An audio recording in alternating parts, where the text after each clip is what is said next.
4 साल से 17 बरस की उम्र तक रेप होता रहा। एक नहीं कई बार जिस्म नुचता रहा, रूह पत्थर हो गई। माँ ने जिसे भाई बोला उसने असमत लूट ली।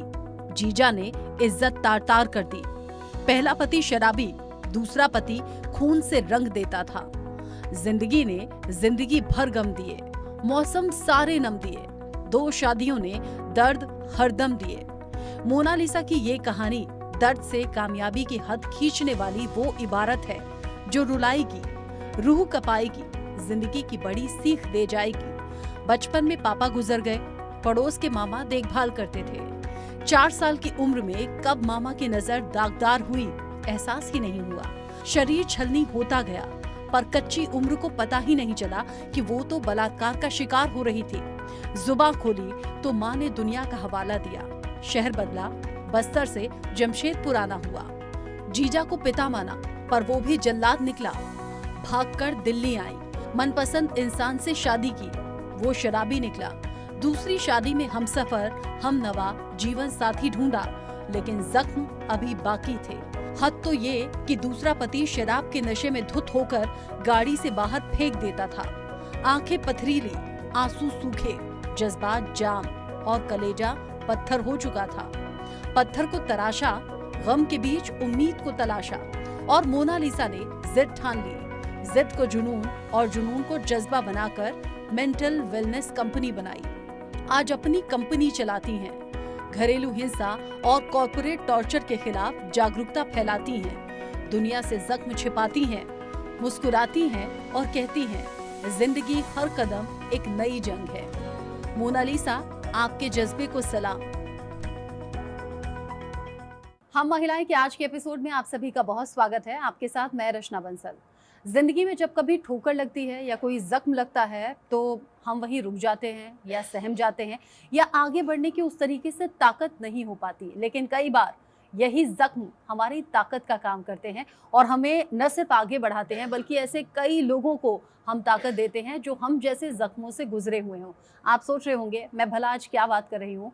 मैं बिना वक्त गवाए छत्तीसगढ़ के बस्तर से बिलोंग करने वाली मोनालिसा सरकार का स्वागत करूंगी आज हम महिलाएं के शो में, जो बचपन से कई अलग अलग पड़ाव से गुजरी, यौन शोषण का भी शिकार हुई, लेकिन ये सब उन्होंने कभी भी अपनी जिंदगी में आड़े नहीं आने दिया।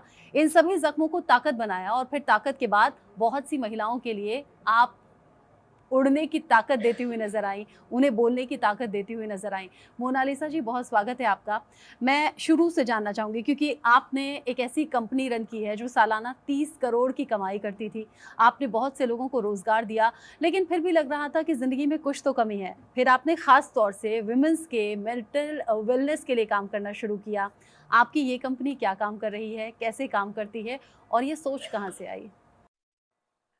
ये सोच तो प्राइमरीली अपनी अपनी लाइफ स्टोरी से ही आई। एक जो खालीपन था, एक खालीपन भी नहीं बोलूंगी, एक वो ऐसे वाले एक सपोर्ट सिस्टम, सपोर्ट ग्रुप की जरूरत थी जो मैंने अपने उसमें से पूरी अभी तक की जो लाइफ जर्नी है जिसमें मैंने महसूस किया है।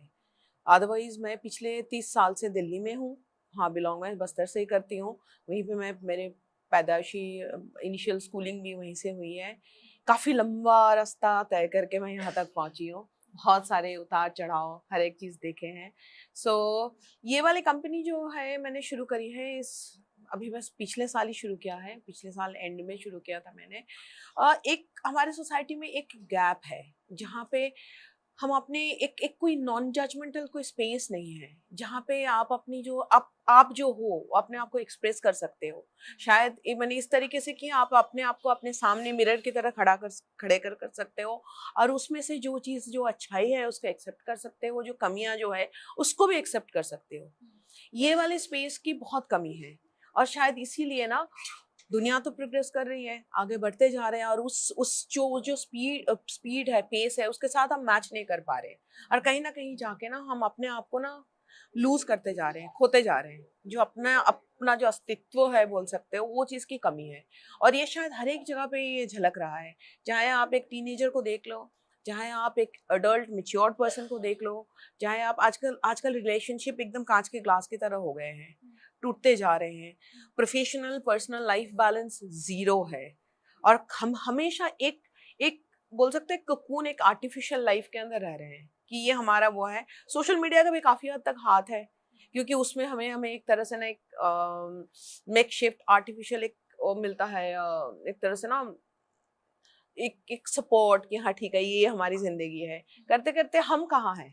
लेकिन कई बार वहीं से धोखा भी मिल जाता है, इतनी जल्दी हम रिलाई कर लेते हैं, फिर अगर वहां आप पर डेटा देखोगे तो आप बोल सकते हो कि 85 टू 90% टोटली टोटली फेक है, वो एक फेक इमेज है। तो अगर हम फेक इमेज के पीछे ही भागेंगे तो फिर इवेंचुअली आप अपने आप सेल्फ एक्चुअलाइजेशन कहाँ आएगा। ये तो आज का समय है जब सोशल मीडिया के ज़रिए लोग धोखा खा रहे हैं। लेकिन जैसे मैंने ज़िक्र किया, वुमेन मेंटल वेलनेस को अगर आप अपना फ़ोकस मानती हैं, वहाँ पर आपका पूरा फ़ोकस और ज़ोर इस बात का कि कोई भी इस तरह के पड़ाव से ना गुज़रे जहाँ से मैं गुज़री। ये तो सोशल मीडिया का ज़माना है, यहाँ से लड़कियाँ धोखे खा रही हैं। आपका तो बचपन ऐसा रहा, हालाँकि वो ज़ख्म है, मैं नहीं छेड़ना चाहूँगी, लेकिन मैं उस पर बात इसलिए करना चाहती हूँ तो कि ताकि आप बोलें और आपकी बात देश की वो सभी महिलाएँ सुन सकें या बच्चियाँ सुन सकें जिनके साथ ऐसा हो रहा हो और शायद आगे बढ़ने की ताकत ना हो, कुछ करने की ताकत ना हो, बोलने की ताकत ना हो। अह, देखो रचना, आज से कम 3-4 साल पहले भी मैं सोचती थी कि मेरे जो एक्सपीरियंस है, जख्म जिसको आप बोल रहे हो, उसको एक ना बंद डब्बे में रख के ना एकदम कहीं एक काल कोठरी में डाल देना चाहिए। लेकिन मैंने रियलाइज किया कि अगर मैं अपनी स्टोरी में लोगों को बोलूं, हो सकता है कि मैं 1 लाख में कभी एक लाइफ को मैं टच कर पाऊं। तो इसीलिए ये बोलना बहुत जरूरी है, और मैं उस चीज को ओवरकम कर चुकी हूँ, और मैं अपने आप को एम्पावर्ड कर चुकी हूँ, और मेरे अपने जो बैड एक्सपीरियंसेस है शायद मुझे पावर वहीं से मिला है। तो मैं बचपन में, हम अकेले घर पे रहते थे तो माँ पड़ोस में बोल के जाते थे कि भाई बच्चों का ख्याल रखना, मुझे काम पे जाना है। तो ख्याल तो दूसरी बात है, तो हमें अब्यूज़ किया जाता था, मेरे को स्पेशली, मेरे भाई को तो नहीं, बहुत बुरे तरीके से। और बहुत लंबे टाइम तक ये अब्यूज़ चला, और मेरी माँ बहुत ब्लाइंड फेथ करती थी उस नेबर के ऊपर। और और रिश्ते में वो आपके शायद मामा लगते थे। हाँ, मुंह बोले बात जैसे होते हैं। मैंने अपने मामा तो अपने मदर खैर के भाई मेरे मीन्स आपके, एक्सपीरियंस, हाँ। हाँ। तो वो बहुत अब्यूज़ बहुत लंबा चला। माँ को बोलती थी, जो सबसे बड़ा मेरा बोल सकते हो कि शिकायत रहा काफ़ी लंबे टाइम तक। माँ को जब बोलती थी, माँ बिलीव नहीं करती थी, और आई थिंक हमारे सोसाइटी में अभी भी ये चलते रहता है। बच्चे आके सबसे पहले अपने माँ को ही बोलते हैं, और यहीं पे शायद ना एक किसी भी एक औरत को ना सबसे पहला स्टेप यही होना चाहिए कि पहले सुने और चीज़ों को समझे, स्पेशली जब माँ हो आप। काफ़ी लंबा तक चला। एक बार सिचुएशन बहुत ही ख़राब हो गया कि माँ ये मेरे साथ, बहुत छोटी थी मैं, 4 साढ़े 4 साल की थी, उतना तो समझ नहीं आता था कि क्या हो रहा है क्या नहीं हो रहा है। लेकिन हाँ, तकलीफ़ होती थी, माँ को मैं बोलती थी। माँ सोचती थी कि मैं शायद कहानियाँ बना रही हूँ। फिर उसके बाद फिर एक दिन बहुत मामला बहुत ही ख़राब हो गया, जब तब लोग इकट्ठे हो गए आस पड़ोस के। तब जब माँ को बोला, मेरे को एक्चुअली वो फॉरेस्ट में लेके गया था, और फिर जैसे हुआ था रेप किया था पूरे तरीके से।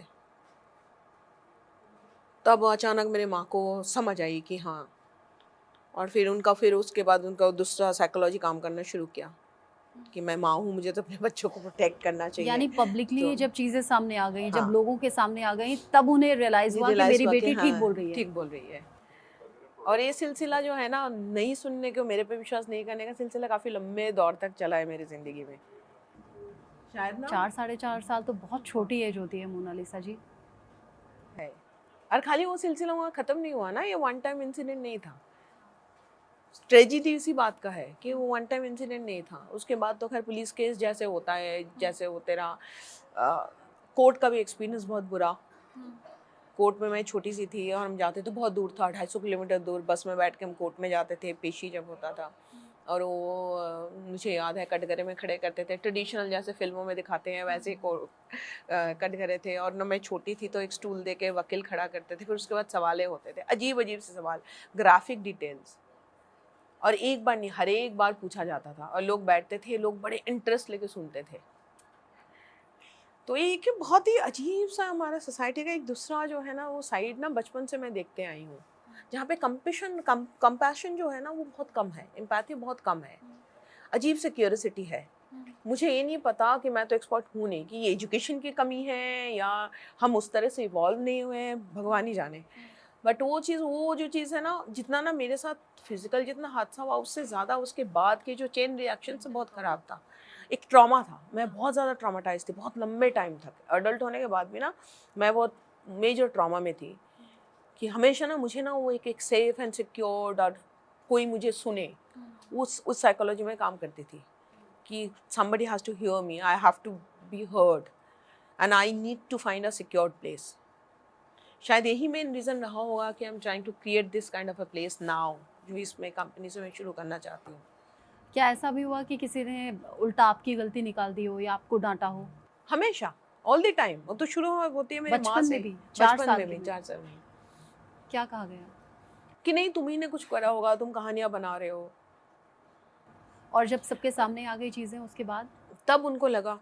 एक और भी चीज़ है, एक और भी रीज़न साथ साथ चल रहा था कि उस टाइम अगेन एम्पावरमेंट मेरा मेन चीज़ है कि ना हमारे सोसाइटी में, हमारे देश में औरतें कितने एम्पावर्ड हैं। एम्पावरमेंट फिजिकल एम्पावरमेंट से नहीं आता है। आप एक हाउसवाइफ होकर बिल्कुल कोई बिना कोई प्रोफेशन के भी एम्पावर्ड हो सकते हो।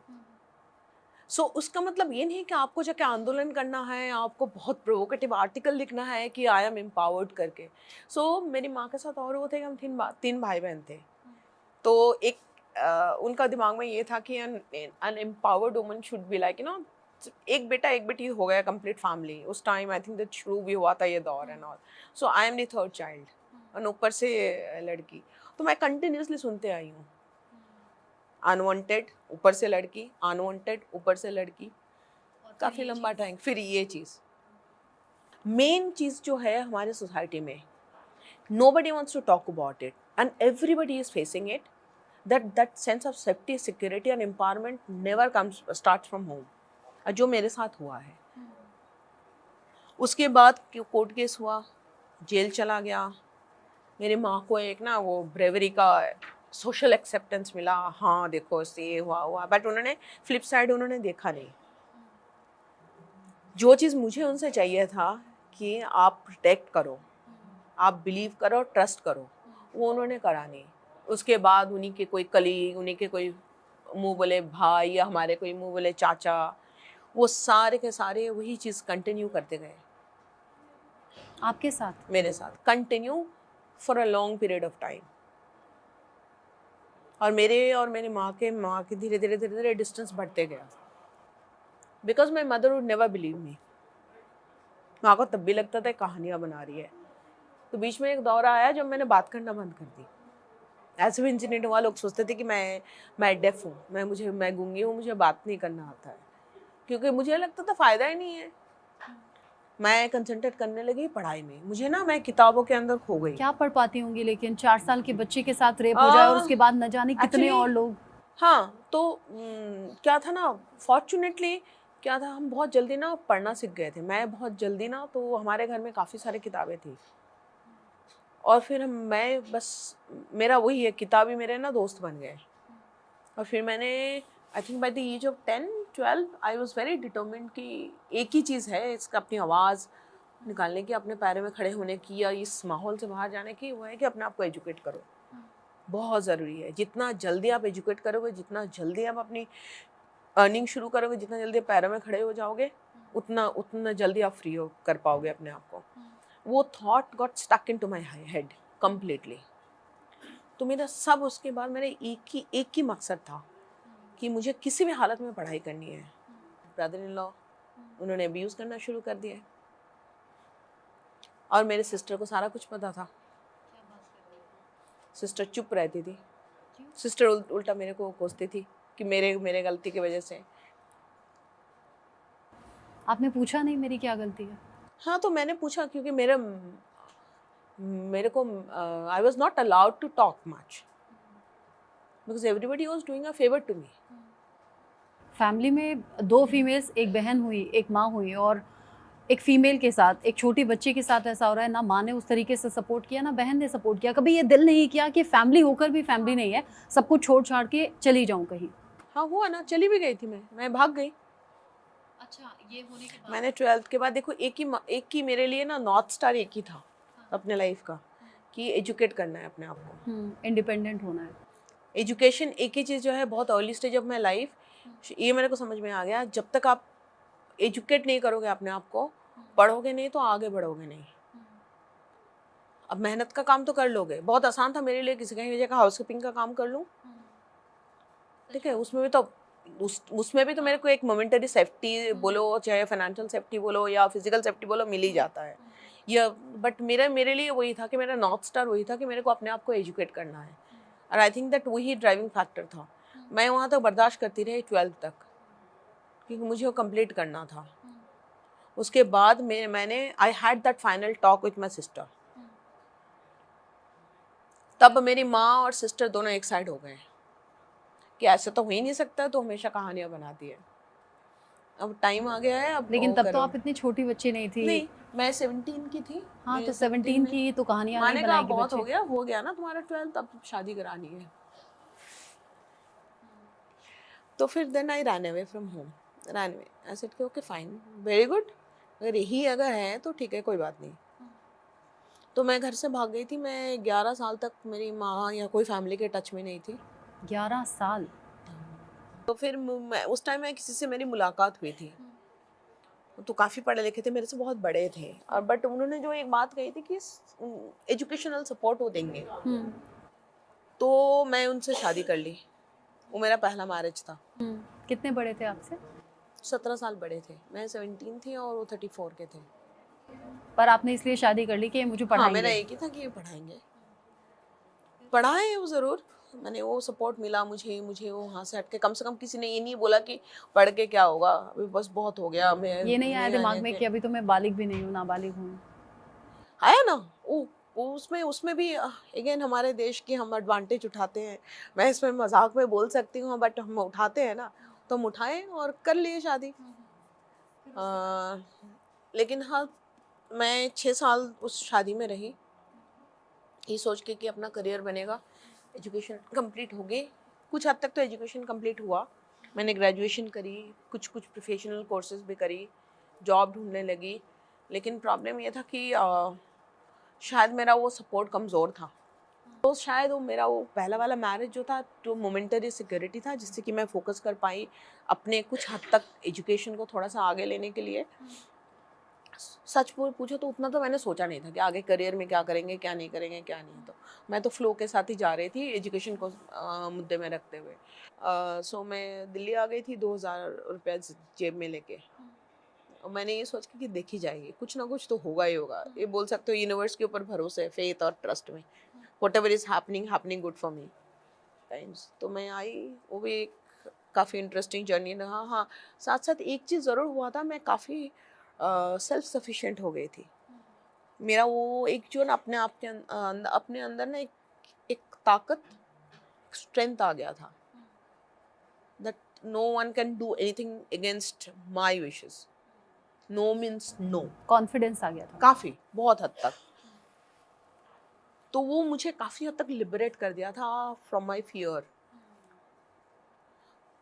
तो दिल्ली में आने के बाद वो काम किया मेरे साथ, आई मीन बट स्ट्रगल था, बहुत ज़्यादा स्ट्रगल था। जॉब ढूंढने गई तो उस time Delhi is like totally strange city, different society, और मैं totally again unprotected, very young, और सबको ही जानते हैं दिल्ली के बारे में क्या होता है क्या नहीं होता है, but I am very grateful to this city. उसके बाद मैं रहने की जगह चाहिए था, तो मैंने भी अपनी जर्नी बरसाती से शुरू किया दिल्ली के, और मैं जॉब ढूंढने गई तो प्लेसमेंट एजेंसीज होते थे, वहाँ पे मैं अपना बायोडाटा देने गए तो उन्होंने बोला हमारे यहाँ एक कोऑर्डिनेटर की ज़रूरत है, और आप ये जॉब अगर करोगे 4000 रुपया की salary, this I am talking about 94, 4000 रुपये की सैलरी, और आप करो, जब आपको जॉब मिल जाएगी आप छोड़ देना। ऐसे ठीक है, फाइन, मे बी, लेकिन this is best for me. So I took up that job. मुझे जो रहने का बरसाती मिला उसका किराया था 1500, और फिर मुझे वो 4000 के ऊपर पूरा महीना उसका बस किराया, राशन, सब कुछ मैनेज करना होता था। There is to be days जहाँ पे मेरे पास 50 रुपया होता था, मेरे घर पे राशन नहीं होता था, और मुझे ना पूरा 15 दिन उस 50 रुपीज़ में मुझे चलाना होता था। सो फिर मेरा लास्ट जॉब मैंने नौकरी करी है आज सच, that was in 99, and I had one of the best jobs, huge package and everything what I had dreamed, manifested, सारा कुछ मुझे मिला हुआ था। फिर अचानक कहीं से मेरे दिमाग में आया कि मुझे ना बस बहुत हो गया, मुझे बिज़नेस शुरू करना है। और मैं उसी टाइम पे मैंने वो जॉब छोड़ा और अपना बिज़नेस शुरू किया। कौन सा बिजनेस? तब मैंने शुरू किया था ये, मैं actually I am basically I am specialised marketing person. अच्छा। मेरे अपना अपना प्रोफेशनल एजुकेशन सारे मार्केटिंग में ही है। मेरा एग्जीक्यूटिव कोर्सेज भी जो मैंने IIM अहमदाबाद से किया है वो भी मैंने मार्केटिंग में ही किया है। तो मैंने एक मार्केटिंग एजेंसी खोली उस टाइम और मैं कॉर्पोरेट ब्रांड के साथ काम करना शुरू किया। वो मेरी शुरुआत थी एंड मम्मा मिलेनियम ईयर बोलते हैं और मैंने सोचा ठीक है फाइन, ये मेरा कॉलिंग है अभी। I was very happy for the first time of my life. I was very happy, very independent, very secure. I had my space. A complete empowered woman living in Delhi. That is also in South Delhi. That ideal of all this. So उसके बाद and I was very happy being single. In fact तब मेरे दिमाग में धीरे धीरे आने लगा कि हाँ ठीक है, शायद अब टाइम आ गया है to prove my mother that like you know I am worthy. फिर मेरा बिज़नेस काफ़ी अच्छा चलने लगा। एक क्लाइंट से मैंने शुरू करी थी काम, धीरे धीरे काफ़ी अच्छा चलने लगा। सो उस टाइम बरसाती में रहने वाली लड़की 30 करोड़ पर एनम का टर्नओवर देने वाली कंपनी से शुरुआत आपकी हुई और फिर वो 30 करोड़ सालाना की इनकम काफ़ी ज़्यादा इम्प्रेसिव है। मैंने ये देखा कि ये एक स्पेस बहुत ज़रूरी है।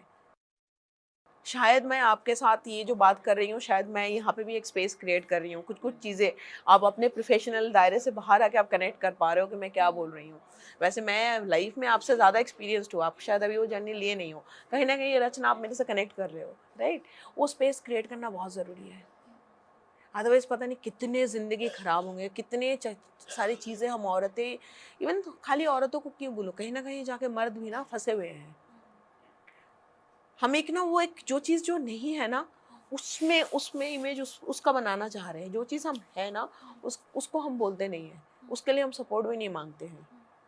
तो तभी मेरे दिमाग में था, बट हमारे देश में बड़े सारे चीज़ें जो है ना जो बोले नहीं जाते, करे नहीं जाते, डिफ़िकल्ट है, वेरी डिफ़िकल्ट। इवन बिजनेस, मैं तो बिजनेस लैंग्वेज में ही बोलूँगी, मुझे बाकी सोशल एंगल उतना मुझे पता भी नहीं है, मैं उसमें नहीं हूँ। बट अगर स्पेशली ऐसा कोई सोशल कॉज को आप इसको बिजनेस, प्रॉफिटेबल बिजनेस बनाना चाहते हो ना, वो एक स्ट्रगल है। उसमें ना उसको कैसे आप कमर्शलाइज करोगे, उसको रेवेन्यू कैसे जनरेट करोगे, बहुत बहुत बड़ा इशू है जो मैं इस स्ट्रगल में अभी लगी हुई हूँ एंड आई एम श्योर कि मैं इसको करूँगी। तो प्री कोविड मेरे दिमाग में ये आइडिया था। फिर कोविड के दौरान ही फिर मैंने आई मेड माई माइंड कि मुझे वो करना है। अभी भी मेरा जो है अपना कोर स्किल अपने मार्केटिंग में ही है, मैं बहुत पैशनेट हूँ, मैं उसको छोड़ नहीं सकती हूँ, मेरे साथ साथ ही जाएगा। But at the same time just trying to create the space जहाँ पे ना मैं people can come and get help. वो वैक्यूम फिल करने का काम आप कर रही हैं, क्योंकि आपने ऐसे बहुत से ट्रॉमा झेले हैं और आप नहीं चाहती कि बाकी फीमेल्स इससे जूझें। और जो आपकी कहानी है मोनालिसा जी, साफ तौर पर मैं कहूँ कि फर्श से अर्श, अर्श से फर्श, फर्श से अर्श, ये आपने बहुत सा अपना सफ़र ऐसा उतार चढ़ाव का बता दिया कि मैं यहाँ बैठी बैठी वाकई मुझे गूज़ बम्स आ गए और मैं ऐसा लग रहा था एक पिक्चर मेरे सामने चल रही है, ऐसा कैसे रियल में हो सकता है। बट हाँ, आप मिसाल हैं उन सभी चीज़ों से ओवरकम किया और आज हमारे सामने एक हिम्मत और हौसले की मिसाल है। और मुझे पूरा भरोसा है कि हम महिलाएं के जो भी दर्शक हैं, मैं आज कहूँगी सिर्फ महिलाएं नहीं बल्कि जो पुरुष भी देख रहे होंगे, जो बच्चियां भी देख रही होंगी, उन्हें बड़ी हिम्मत आपसे मिली होगी। बहुत बहुत शुक्रिया हमारे शो पर आने के लिए और अपना ये अनुभव हमारे दर्शकों तक पहुँचाने के लिए। भविष्य के लिए बहुत शुभकामनाएं आपको। Thank you.